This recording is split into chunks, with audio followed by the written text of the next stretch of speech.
Welcome back to the morning show here on Arise News. Joining us now is one of the 4 women running for office of Lagos State Governor in the upcoming 2019 gubernatorial elections, Omolara Adesanya, candidate of Providence People's Congress. Welcome to the morning show. Thank you. Good morning. Morning. Good morning. Good morning. Thank you for joining us. Thank you. So I'd like to start off with the Progressive People's Congress, PPC. It just launched in Lagos 6 months ago. Can you tell us more about your party? Well, Providence People's Congress, actually 6 months ago was when I went for the inaugural meeting. And I wanted to see what they're all about because I haven't actually been a member of any party, even though I have been voting. And I got carried away with all that they have. Integrity, wanting to do it right, building the people, building the nation, just wanting to do it right. And it aligned with all my ideas that I really want to do something for Lagos State.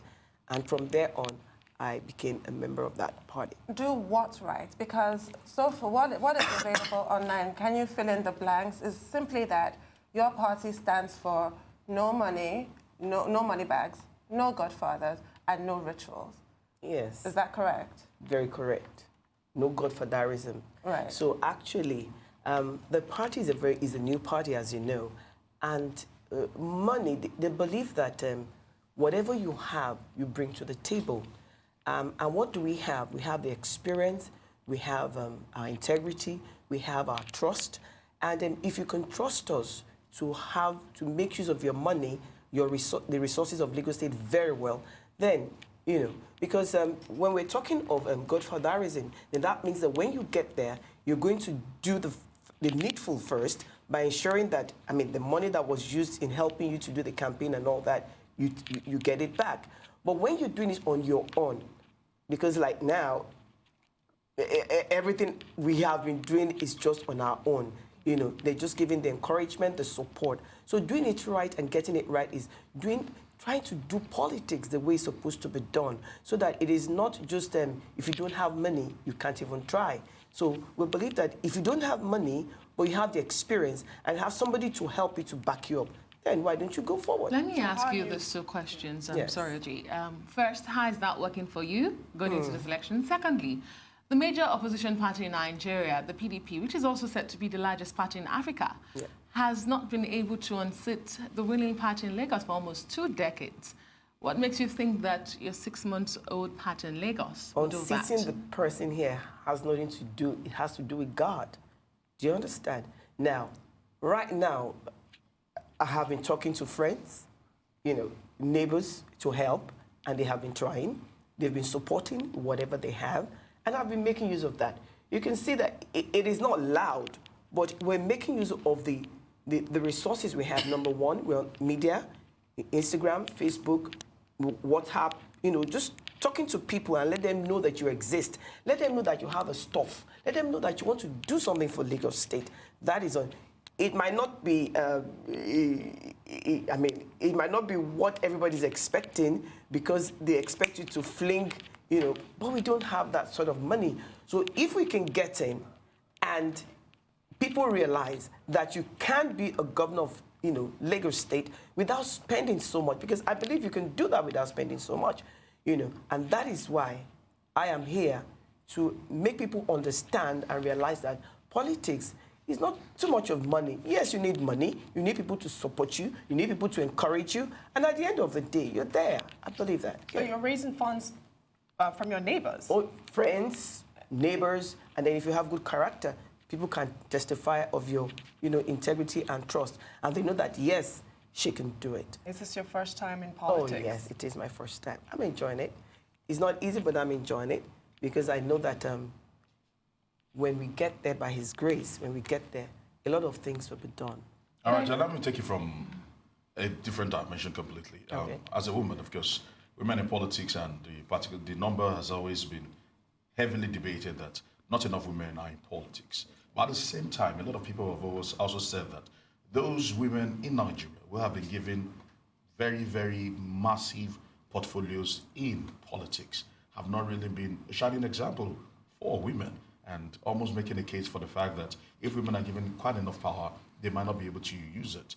because corruption allegations always goes after, is always synonymous with women. The higher they go, almost is like the corruption allegation almost follows them. Of course, Desiani Madueke, Patricia Ete, talking about the former House of Representatives. We could go on and on. Of course, Kemi Adeosun also put into the picture. And they said, I know you've had a stellar career, but the question is this. Is it that in Nigeria, women are not making enough case for themselves in politics, citing all these examples of bad behavior, corruption, financial malfeasance? Okay. What's the percentage of these women we're talking about now? The percentage is quite minimal compared to the number of men that we have that have been exposed to a lot of corruption. But let's leave that aside. What we're saying is that when you have children, you have maybe all girls or 4 girls out of boys, you definitely have to see someone that is different. Children are not the same. You understand? So women are not the same. Yes, we are all women, but we all have different ideas and our own. What are you made of? Who are you? So who you are will speak for you. Who you are will place you on the table. And so if you have integrity and you have been a woman of integrity from the beginning, I mean, being the governor of Lagos State is something that you can handle because why? You're going to make sure that the resources are are used for what it's supposed to be. Now, your second question, women. Well, in those days, or some years back, they believed that women don't like themselves and women don't vote for themselves. But things have changed because why? I mean, you didn't mention Ikwesili. You didn't mention Ngozi Obiala. Those are also people. Or is it Billy Awoshika you want to talk about? These are women. Or is it the MD of Chartered Bank, another woman? And they're doing very well. So the little ones, the bad ones, or the little ones that have given us bad name doesn't mean that other women are like that. So, I mean, just give them, women, they have this tenacity. They are multitasking. You give them something, they improve on it, they put life in it, and make it better. And I know that by the time a woman becomes the governor of Lagos State, things are going to be different. I can assure you that. I've seen your manifesto. You talk Yes. about education, you Yes. talk about transportation, Yes. talk about the economy. Yeah. Those are almost open-ended. Yeah. What is your top priority for Lagos State if you become the governor? Well, my top priority is security and transportation. Other areas are also important. But for security, if you don't have a secured environment, businesses cannot thrive. So I'm bringing to the table security. We're going to have special task force. We're going to have people, we're going to be working with the police. We're going to equip them with, materials, logistics, and all that. And I know that at the end of the day, foreigners can come into this country to work. Now, transportation, that is another very serious one. First of all, look at all this traffic. It's very chaotic, and people are complaining every day. So first of all, those trucks, we're going to direct the trucks from the Apapa port. Ogun State, we have a border. Ogun State, Baga is Ogun State. We're going to create a rail, and we're going to have a dry port. Now, when we create that rail, when the trucks move from Apapa, they're going straight on the rail, and then at the dry port, we're going to have trucks that will come in there to offload and pick their, So they don't have to come to Lagos. So I'll be cleaning up Lagos. I'll be providing employment for our young, those who are looking for employment, creating jobs.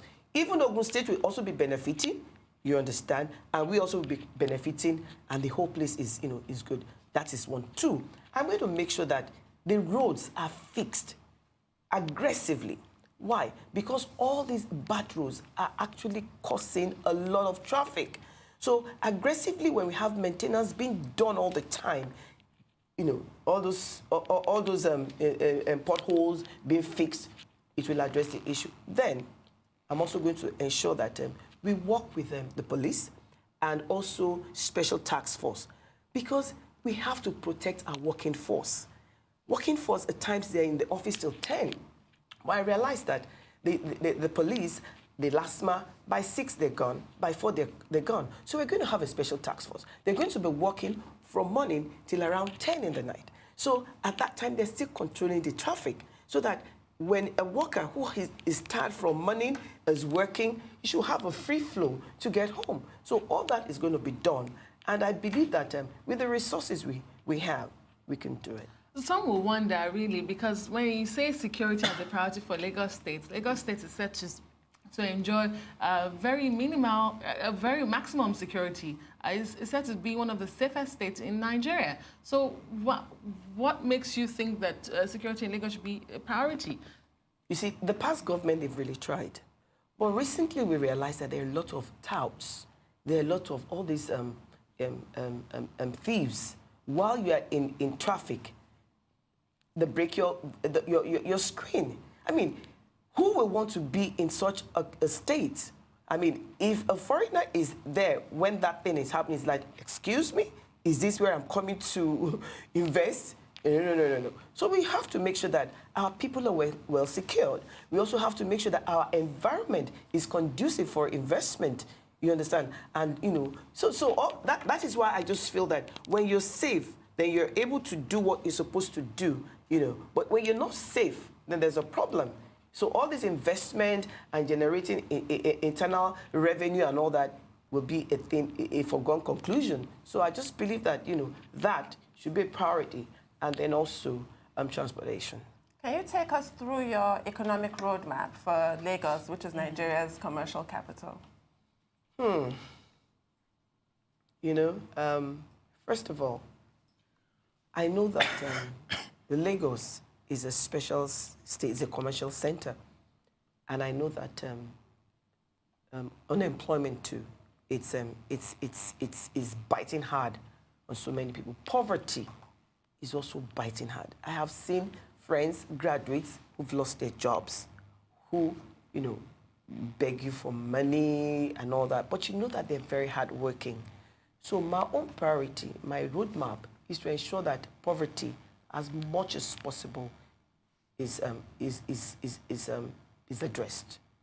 When poverty is addressed, employment is provided, and a lot of things are put in place. So the roadmap is to ensure that everything I have in my manifesto is well tailored. Looking through your manifesto here, I see that you have the healthcare sector mentioned, you have the education, but I don't see anywhere you mention the waste management in Lagos State. What do you make of the waste management in Lagos State? Okay, well, maybe it's included in the traffic and transportation and all that. For waste management, we have the PPP, the private-public partnership. We're going to expand on that. Thank God they're back. And so we're going to have more of that on the road. We're going to have more of that on the road so that employment, we have more people employed. Then two, we're also going to have these truck cleaners. They'll be working in the night. They will clean the road. They work from 10 in the night to 5 in the morning. They make sure that the road is clean. That is two. Then three, we're also going to ensure that we're going to put a policy in place that every bus, every taxi, every method of transportation, you have bins, you have bowls, you have things in the car, to throw your trash. Because at times, I feel pained when you're driving and see somebody just wind up down their mirror and just fling their decks through the window.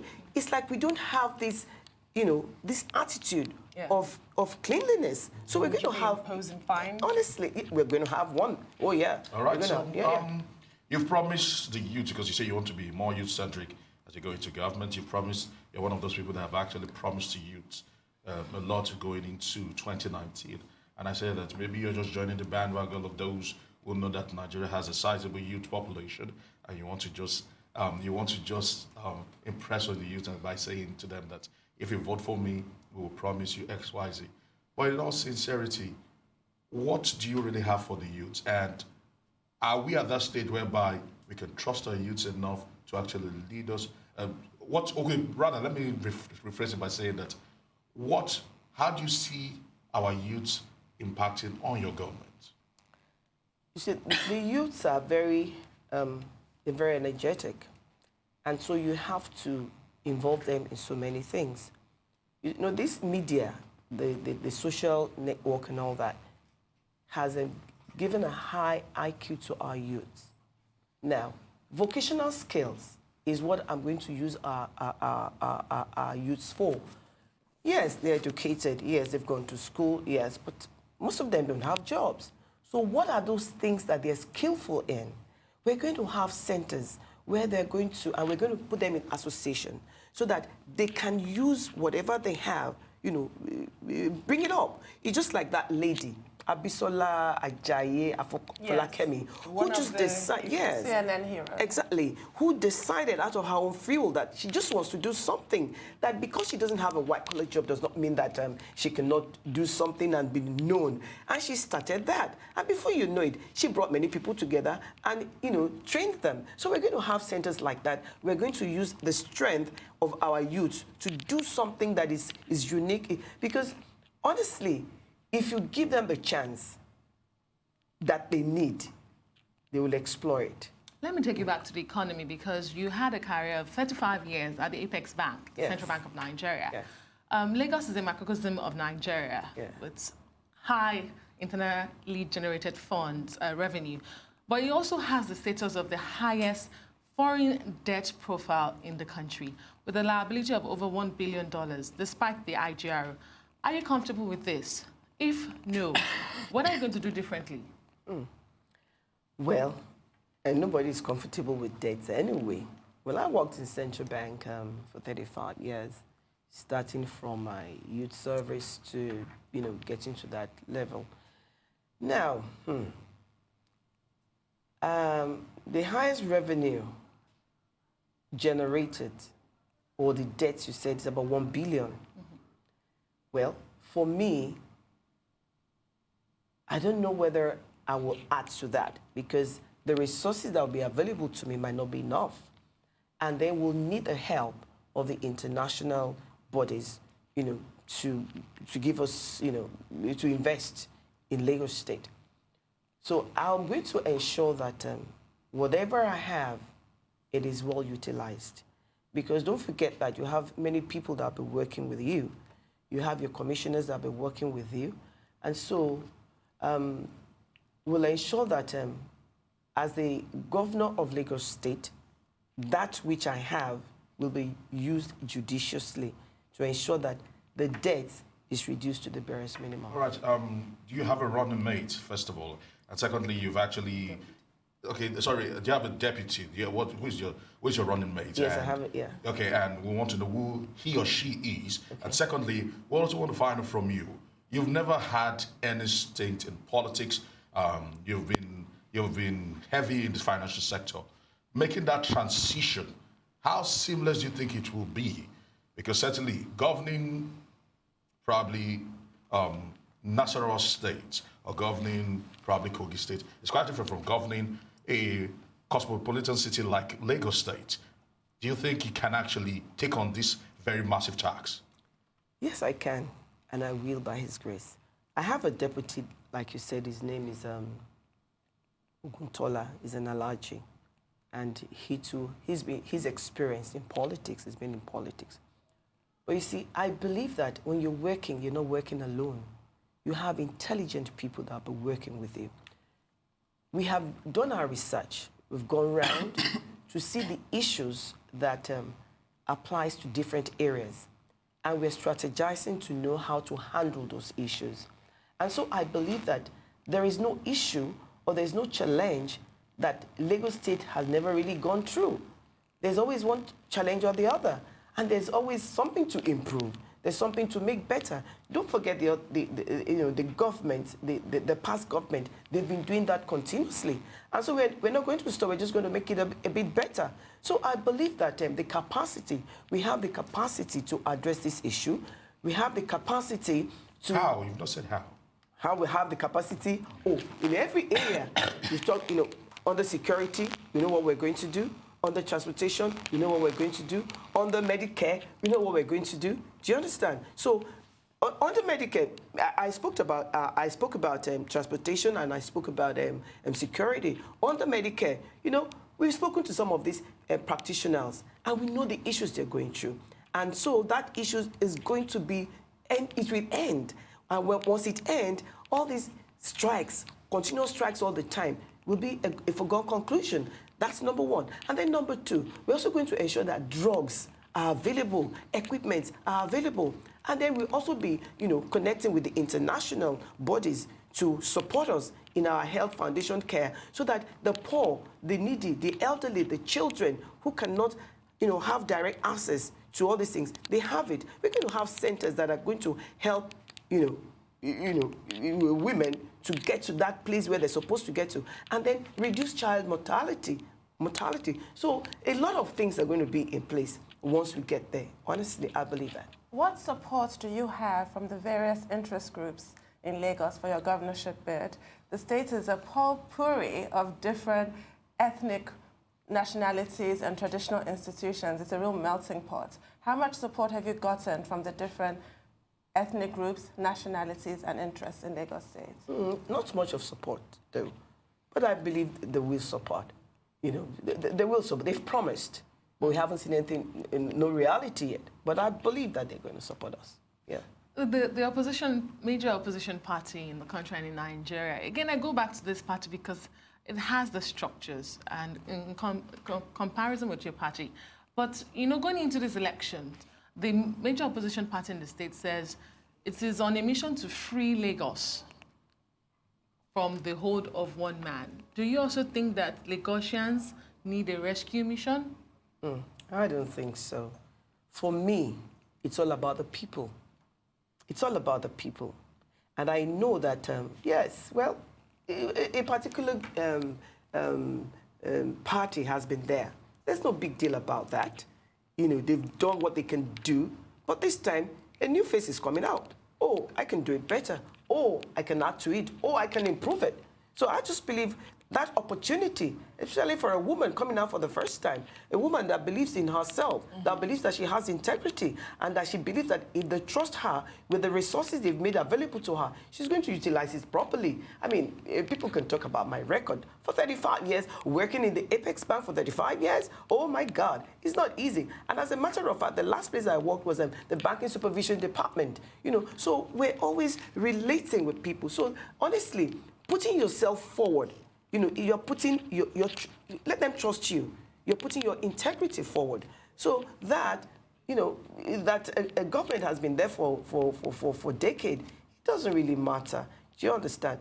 You have people that have first class, you have people that have third class, and the person that has a fourth class, you believe that he is going to do it. But somebody that has third class, who believes that, look, I've got to improve myself, I've got to do better, I've got to do, will even supersede the person that has first class. So I believe that when opportunities are given to people, even, we all have different opportunities. That's where we are today. That doesn't mean that we don't have people that are better than us, but they don't have the opportunity. But if they have the opportunity, they can just strike and just, fly. So I believe whether there's somebody who has been in charge of Lagos, for me, it doesn't really matter. What matters to me is that you want to serve the people. All right, you've just, you seem to have like the silver bullet, all right, in solving all of Lagos State's problems. But let's not talk about campaign financing and also this general campaign that has actually begun already. Because if you just drive down the streets of Lagos, all right, or if you drive down from one end of the Third Mainland Bridge to the other extreme, you find out you see posters littered everywhere. I've not seen yours, unfortunately. Yeah. So how are you campaigning? Okay. Where are you campaigning? Okay. And do you have the funds to be able to match it naira for naira, cover for cover to the PDPs and the APCs who are literally almost defacing Lagos and covering Lagos with campaign posters? I don't have the naira for that campaign but my posters are, they're there. But like I told you, as we're receiving the funds, we are spreading, okay? If you go to Australia, you have my posters there. If you go to Alimosho, you have my posters there. Okay. Ikeja, you have it there. Then Etiosa, you have some there, even though we're going to do more. Mushin, you have it there. But Third Mainland Bridge, I just decided to just hold on because I just realized that posters are being torn all the time, and if we have little funds to bring, these posters. I don't want it to be destroyed. Do you understand? They're going to come on later, but let's just wait and see what is happening first before we just push us. But we're doing that. We're also having stickers. On all these Marua, you have stickers there. We have on the buses, we have my stickers there. And then also, we're now also going to, we want to encourage the people to know what PPC is all about. So our posters, just PPC posters too, will be coming out very soon so that they can see the logo, because some will be looking for my face. You're not going to see my face on the voters' ballot paper. True. You're going to see our logo. So we have to educate them to start looking for, because when you go one-on-one to talk to people, they ask you, is it the broom or the umbrella? I say, no, it's not. It's none of the two. It's not the broom. It's not the umbrella. It's the light. It's the It's light. the light. Okay. It's the flame. So just look for that flame and thumbprint next to it. And, so... Apart from trying to distinguish yourself on the ballot paper, there are Yeah. 40-odd people in this race with you, 4 of which are women. Apart from trying to distinguish yourself on the ballot paper, how are you distinguishing yourself as an individual in this race? And how do you stand out from all the others?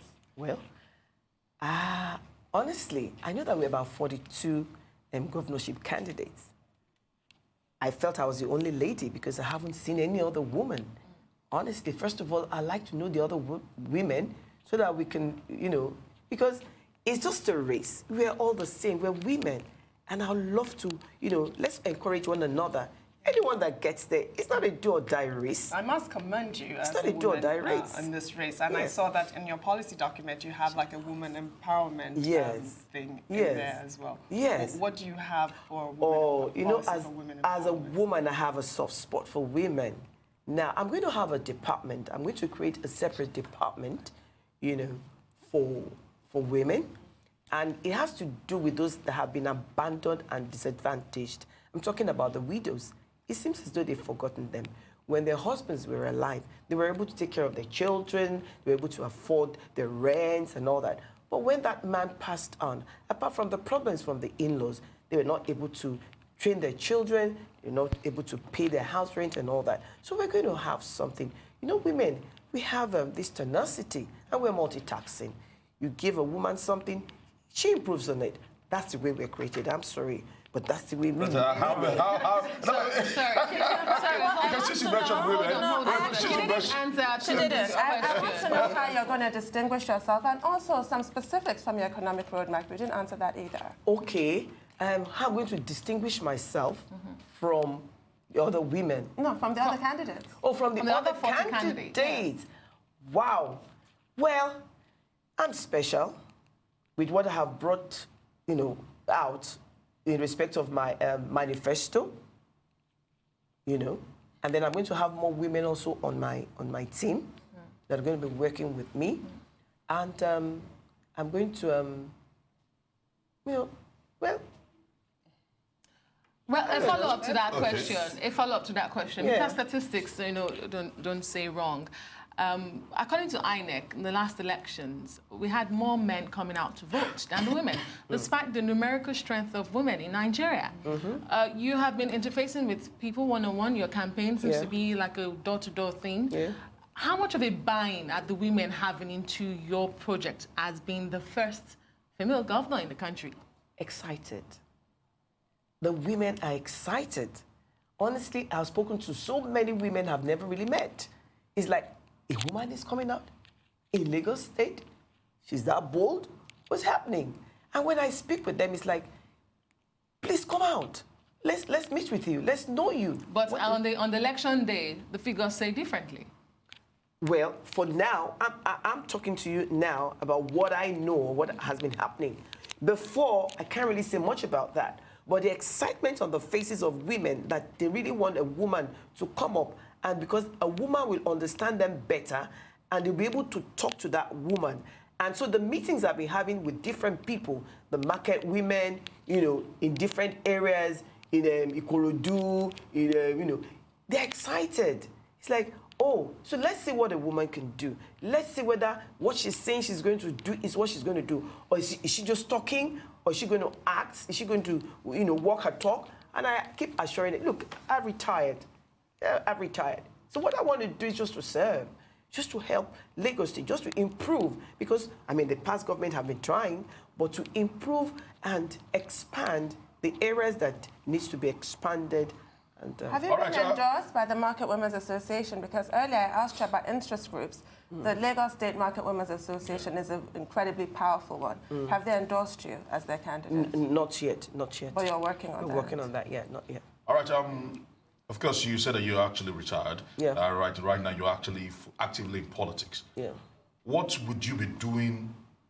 Okay, after 2019, what will you be doing? Would you recline back, or is this the new career path for you? If you don't win. If you don't win in 2019, what would you be doing? What would you continue to keep the light, which is your symbol, all right, keep shining brighter and brighter, and also preparing for 2023? Or what is it like? Is it just going to end like it started 6 months ago? No. We're coming in 2019. So in 2019, we'll be working for 4 years. Yeah. Yeah. Yeah. They were just a peradventure. If it doesn't pan out. But if it doesn't, if any of the parties, if they want to use my, my abilities, my strength and all that, and they approach me, no problem. I mean, we're talking about taking care of Lagos State. It's not personal. So if they don't? If they don't, there are a lot of things I do. NGOs are there. I have, this Learning Without Walls, where we train all these young children who can't, afford education. We have that. We train the adults, at least to read and write, to ensure that they are part of the society. And then also, there's so many NGOs I'm part of. I help people. I've been to some of our general hospitals where people were not able to pay their discharge fees, and they were there. I had to pay it. Not because I have the money, but, the care that I have for people, I had to pay it. And, it brought tears to my eyes that 12,000, 3,000 was so much for people to pay. So there are a lot of things that, I'm doing with the NGOs. Yeah. Going back to my first initial question, yes, please. Has this begun a life and a career in politics for you? Yes. Moving on. Oh, yes. Oh, yes. Well, thank yes, you it so has. much. Yes. It's been such a pleasure to have you here, and we wish you good luck. Thank you. Indeed. An event planner. Yes. Wanting to plan Lagos. Yes. Thank you so much for your time. Yes, I'm even an event planner. Yeah.